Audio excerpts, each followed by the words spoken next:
volunteers travel to eastern Japan to assess Typhoon Hagibis damage and prepare for a future distribution. Documenting volunteers record the moments when bone marrow donors meet their recipients for the first time. I'm Sean Scanlan. This is DaAi Headlines. Typhoon Hagibis devastated eastern Japan, with Tzu Chi volunteers providing 1,000 blankets and assessing damage to provide more disaster relief.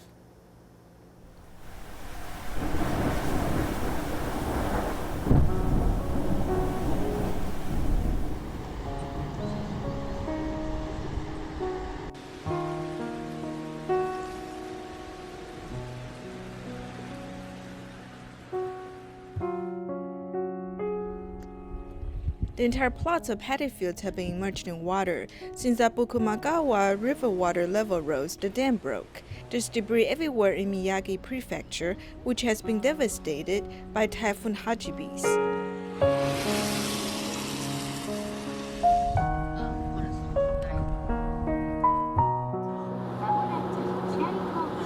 Volunteers from Tzu Chi Japan chapter traveled from Tokyo on the 18th of October, carrying 1,000 blankets and reached Marumorimachi.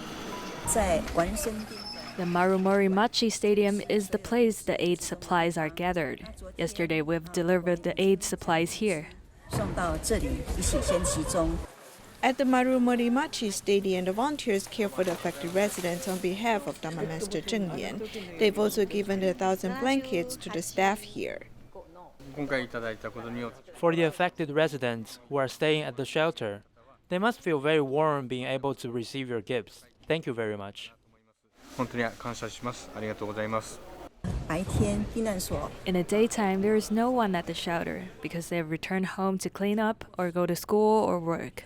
Therefore, we decided to find other opportunities to return to the shelter to personally deliver our blankets to the affected residents. In the aftermath of the typhoon, Marumorimachi is working on its recovery. Even the public transportation have not resumed services. As the volunteers assess damages, they also find opportunities to show their care for the affected residents.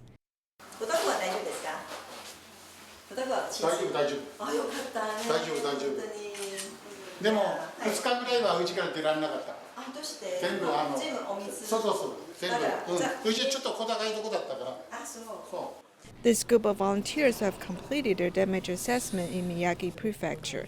On the other hand, some other volunteers have completed a disaster assessment in Nagano Prefecture.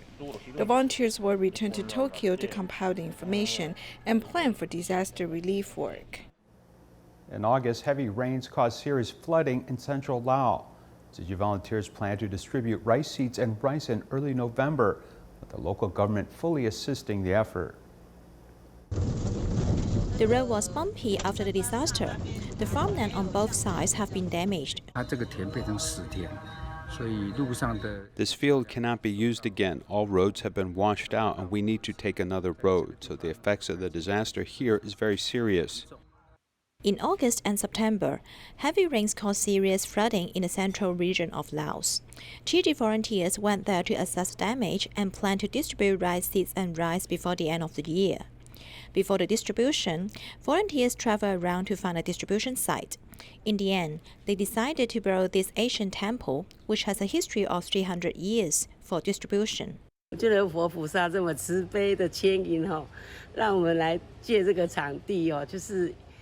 Thank you, Buddha-Sava, for bringing us here.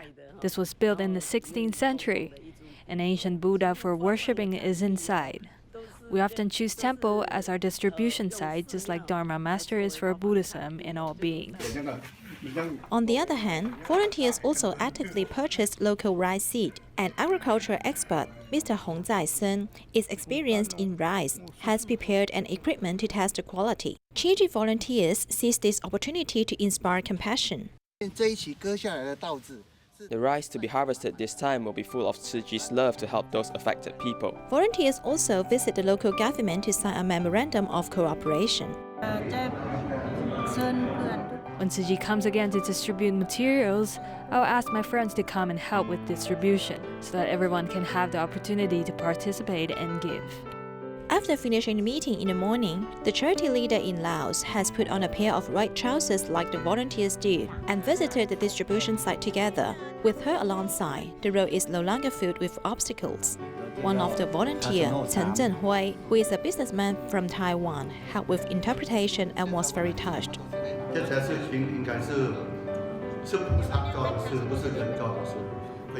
All volunteers serve like bodhisattvas. I'm very grateful to the brothers and sisters for giving me this opportunity to serve. I'll try my best to continue to do this.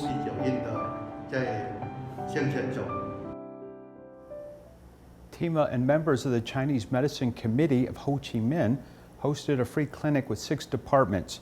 The clinic served a total of 570 patients who received medical assistance.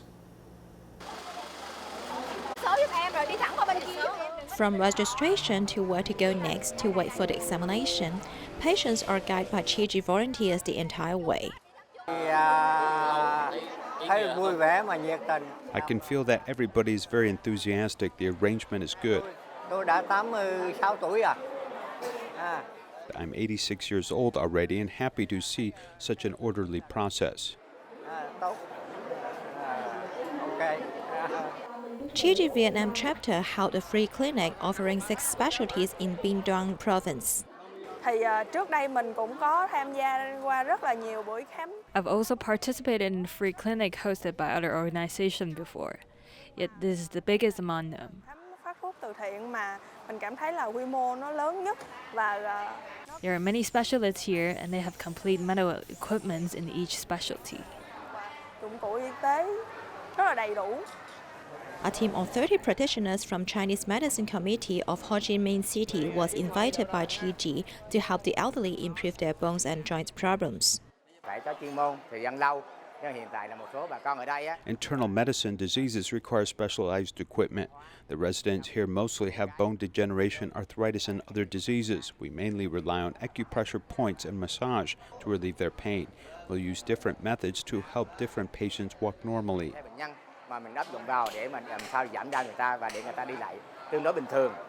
Ophthalmic services also provide suitable eyeglasses to the elderly at the scene. Volunteers guided me well when I was unclear during the checkup. I hope that these wonderful actions can continue to care for the elderly. And the macaroni everyone cooked were excellent. Volunteers not only took care of the elderly but also care for the young. The target audience of the free clinic also include students, who are so thoughtful to allow Tzu Chi volunteers to serve the elderly first. They also actively help each other, making the free clinic, with 570 patients served, filled with warmth and humanity. Today we introduce 2 lay practitioners who are dedicated to Tzu Chi's charity mission. Tzu Hao has studied and worked in the U.S., later vowing to follow the Bodhisattva path. Jin Cheng experienced life's impermanence when her father passed away and decided to dedicate herself to Tzu Chi. At the age 30, I asked myself, I've already spent perhaps 1/3 of my life. How should I spend the other 2/3? I asked myself, in my life, what is the most meaningful? What kind of deeds can make me really happy? The answer is Tzu Chi.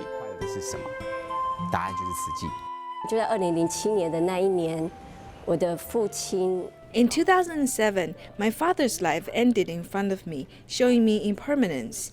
At that moment, I felt that humans are very, very trivial.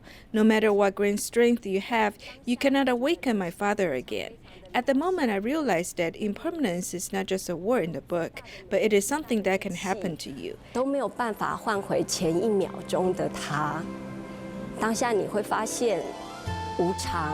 At the moment, I experienced extreme pain and suffering. I've also realized that it is almost impossible for the small me to accomplish some great deeds. It is impossible for the world to become a better place because of my own strength.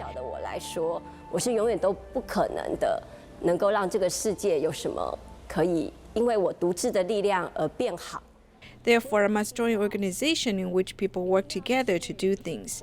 Then I kept hearing a voice in my heart. Jing Si abode will be very important in my life. Tzu Chi will be the focus of my life. 慈济会是我生命当中非常大的一个范围的这样的一个重心。人生想有意义的地方，不只是为了赚钱，不只是为了工作上的某一个成就。The meaningful goal in life is not just to make money or accomplish some success at work. It is to be able to do something for the society. In fact, by joining Tzu Chi, we do not only benefit the public, we also elevate ourselves in the aspect of our image and materialistically helping others. Since we elevated ourselves, our elevation of moral character can inspire people. Their moral character can also be shaped.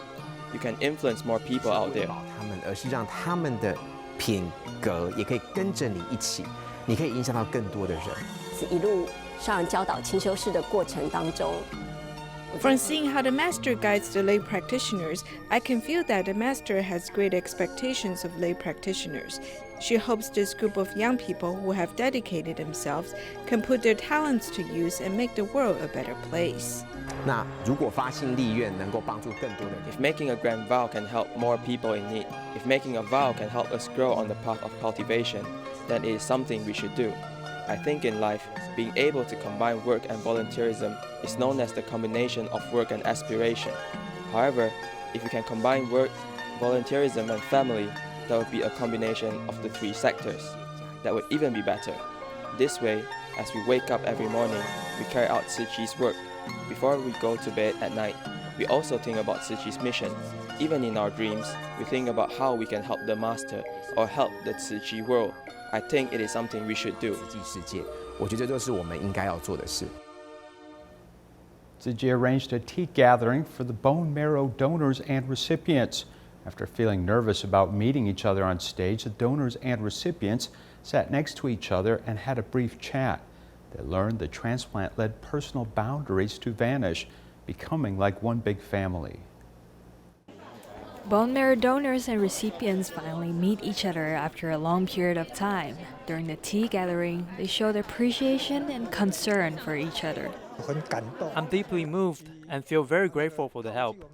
Just like the words printed on our vest, because of your love, my life could be extended. With a little help, I could save their entire family. I feel very happy for them. Hugging the children of bone marrow recipients, talking about each other's life. Many of them take group photos recording this important moment. These donors have to be brave enough for saving others' life. I really appreciate my donator. After seeing how his entire family is safe and happy, my efforts have been worthwhile. After feeling nervous first meeting each other on stage, the donors and recipients start exchanging contact information. Yesterday they were strangers, but now they have become like one family. I feel grateful that I got a chance to meet Lifesaver. I really appreciate him. Just as how they overcame their illness, I wish they could be brave when facing any upcoming life challenges and helping others as well when they get an opportunity. The donors and recipients gave each other love and blessings in the tea gathering. In the end, selfless love connects two families. In order to record touching moments from the first meeting between bone marrow donors and recipients, nearly 40 Tzu Chi documenting volunteers came to assist the event. Volunteers stayed to capture these touching moments. Tzu Chi documenting volunteers are waiting patiently to capture touching moments in a donor-recipient meeting.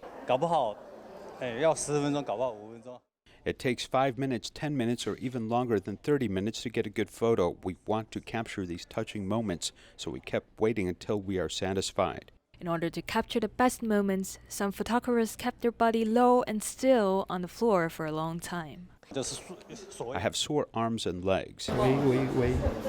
Nearly 40 Tzu Chi documenting volunteers attended the meeting. Some volunteers even overcame difficulties to join the meeting. I just came back from Kaohsiung this noon. I'm here to feel the warm energy, meanwhile recording the precious moments. The volunteers were learning to select the best pictures for the audience.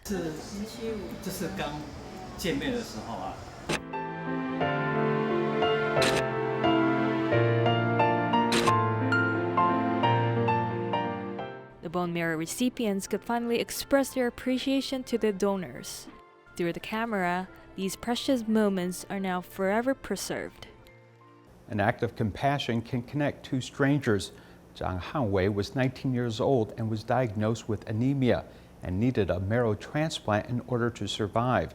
His donor is a middle school teacher who registered to be a donor when she was in college.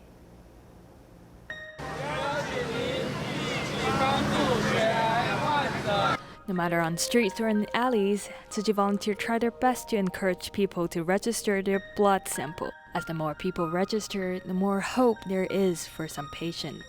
I was in nursing then and learning to take care of patients. And one day I saw Tzu Chi's marrow campaign, so I thought to register myself. Chen Yingshou is a middle school teacher now. 19 years ago, when she was still a student, she gave a blood sample to register her marrow with Tzu Chi. 6 years later, the opportunity to save a life came, but now she was married and has 2 kids, which made her hesitated about her donating decision. 传统的观念会觉得这种捐骨髓应该是伤身的事。 Usually when people think of marrow donation, they think it's harmful for the body. Since I have 2 kids to raise, my mother wasn't encouraging me to make the donation. Hesitation and fear comes with lack of understanding. However, after experiencing his brother-in-law's death due to blood cancer, his husband encouraged her to make a donation. 那种投射的心态就是说，如果今天这是我的亲人，那我觉得。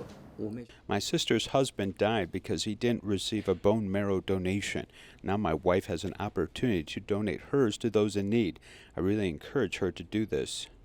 会想到说，如果对方跟我一样， What if the patient is just like me, having kids to raise and is waiting for donation? And if no one make a donation, he or she might pass away. Thus, I told myself to give a try. Without her decision, Zhang Hanwei might not be here today. 因为那时候状况其实还蛮糟的。对啊， At that time, my situation was really bad. My body functioned poorly. I had little energy to fight for the illness. Zhang Hanwei was diagnosed with aplastic anemia after he just got into college. Death knocked his door just as he was starting out. Fortunately, he received a successful match for transplantation surgery and is now working on his master's degree. He feels grateful for his rebirth at the age of 19. Now he has a different perspective towards life. 获得第二生命的感觉吧。 Having a second chance in life is like gaining a new set of parents. Without the transplant surgery, I might have less than 2 years to live. 对，就很谢谢他。对啊，愿意做这件事情，救了我一命。 Compassion and love makes the impossible possible.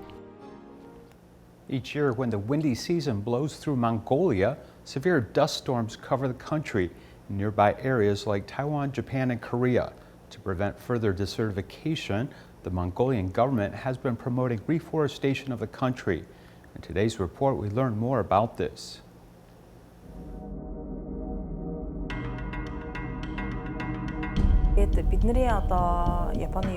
We collaborated with Japan in research and found that if service plants grow at least 20 centimeters of grass, then when the wind blows, then it won't create a sandstorm, and the soil won't be damaged by the wind. This is a very important safety measure for desertification prevention. But this 20 centimeter of grass is not as easy to grow as one thinks, with drought and man damages to the land. There are more than 20 quarries here. They have removed the topsoil and is causing temporary sandstorms in the area. We are also lacking in water resources here.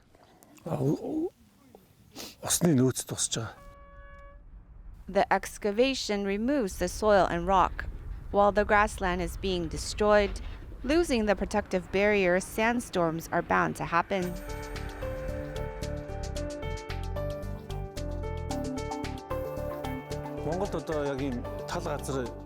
Trees have a hard time surviving in Mongolia, so we planted the poplar tree, which has a good survival rate. It helps to block the wind and to protect the soil.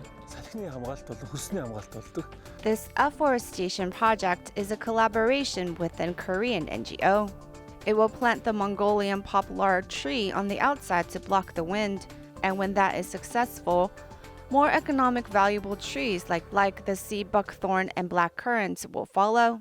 The uniqueness about Mongolian sea buckthorn tree is that it can grow despite Mongolia's below 40 weather in the winter or 40 degrees Celsius heat in the summer.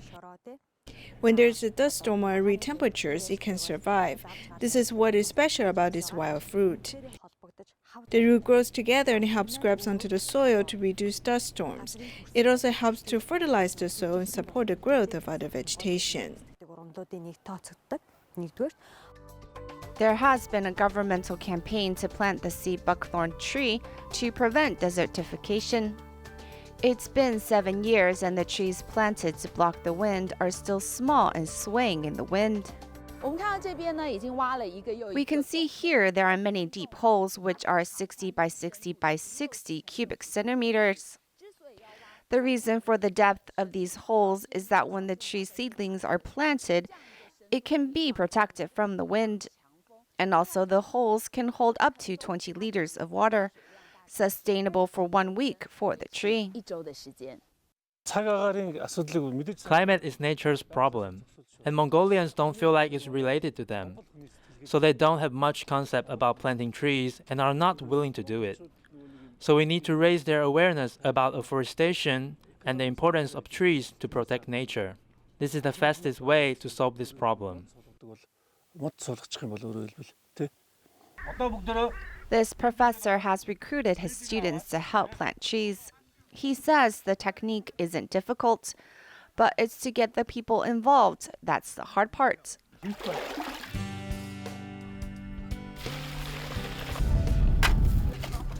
Together, trees are planted. Each tree is representative of a hope for a better tomorrow.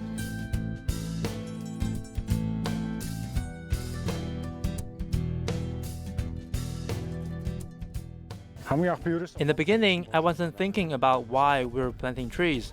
I just wanted to come meet pretty girls. But now I know the importance of afforestation.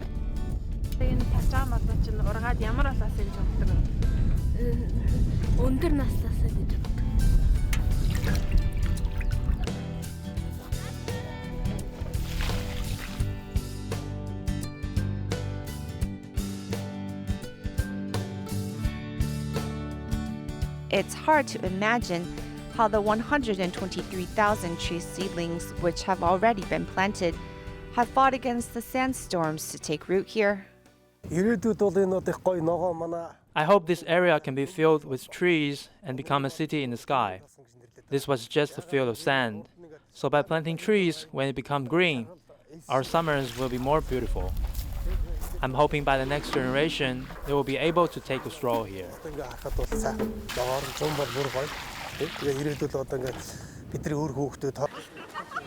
There's a saying in Mongolian which translates to, planting one tree is akin to lighting 1,000 candles for the Buddha. In Mongolia, a group of people are working on leaving something for the next generation.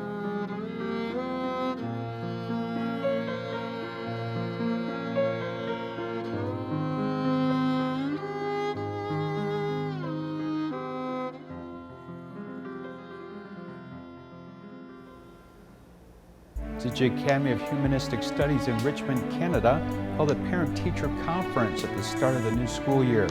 We will leave you with these images. Goodbye.